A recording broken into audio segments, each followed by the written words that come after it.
Praise the lord. యేసునామమే జయము. మన రక్షకుడు మన విమోచకుడైన యేసుక్రీస్తు అతి పరిశుద్ధమైన నామంలో అందరికీ వందనాలు. చిన్న ప్రార్థన ద్వారా ఉదయకాల వాక్య భాగం ధ్యానించుకుందాము. పరిశుద్ధుడ మహాగణుడైన దేవ యేసయ్య, సర్వాధికారి నాయన, మీకే వేలాది వందనములు, కృతజ్ఞత, స్తుతి స్తోత్రం చెల్లించుకుంటున్నాను దేవ ఉదయకాలం ప్రభు వాక్య భాగం ధ్యానిస్తుండగా వాక్య భాగం మాకు అర్థమవట్లు సహాయం చేసి మీ కృపలో బలపరిచి మీకు మాదిరిగా మమ్మల్ని నడిపించమని చిన్న ప్రార్థన యేసుక్రీస్తు అతి పరిశుద్ధమైన నామంలో అడిగి పెట్టుకుంటున్నాను తండ్రి. Amen amen. సామెతల గ్రంథం 15వ అధ్యాయం 30వ వచనం. కన్నుల ప్రకాశము చూచుట హృదయమునకు సంతోషకరము, మంచి సమాచారం ఎముకలకు పుష్టి ఇచ్చును. ఆమె దేవుడి వాక్య భాగం దీవించిన గాక. ప్రభునందు ప్రియులారా, ఇక్కడ వాక్య భాగంలో గమనించినట్లయితే కన్నుల ప్రకాశం చూచుట హృదయమునకు సంతోషకరము, మంచి సమాచారం ఎముకలకు పుష్టి ఇచ్చును. అదేవిధంగా వాక్య భాగంలో గమనించినట్లయితే సామెతల గ్రంథం 13వ అధ్యాయం 9వ వచనం. నీతిమంతుల వెలుగు తేజరిల్లును, భక్తిహీనుల దీపం ఆరిపోవును. ప్రసంగి గ్రంథం 11వ అధ్యాయం 7వ వచనం. వెలుగు మనోహరమైనది, సూర్యుని చూచుట కన్నులకు ఇంపుగా ఉన్నది. ప్రకటన గ్రంథం 21వ అధ్యాయం 23వ వచనం. ఆ పట్టణంలో ప్రకాశించుటకై సూర్యుడైనా చంద్రుడైనను దానికి అక్కర్లేదు, దేవుని మహిమయే దానిలో ప్రకాశించుచున్నది, గొర్రెపిల్లియే దానికి దీపము. ప్రకటన గ్రంథం 22వ అధ్యాయం 5వ వచనం.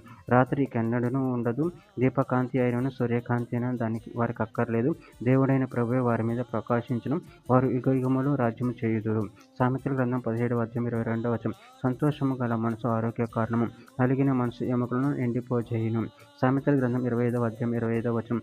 దప్పిగొని వానికి చల్లని నీరు ఎట్లుండును, దూర దేశం నుండి వచ్చిన శుభ సమాచారము అట్లుండును. కీర్తన గ్రంథం 89వ అధ్యాయం 15వ వచనం. శృంగధ్వనులు ఎరుగు ప్రజలు ధన్యులు, యెహోవా నీ ముఖ కాంతిని చూచి వారు నడుచుకొనుచున్నారు.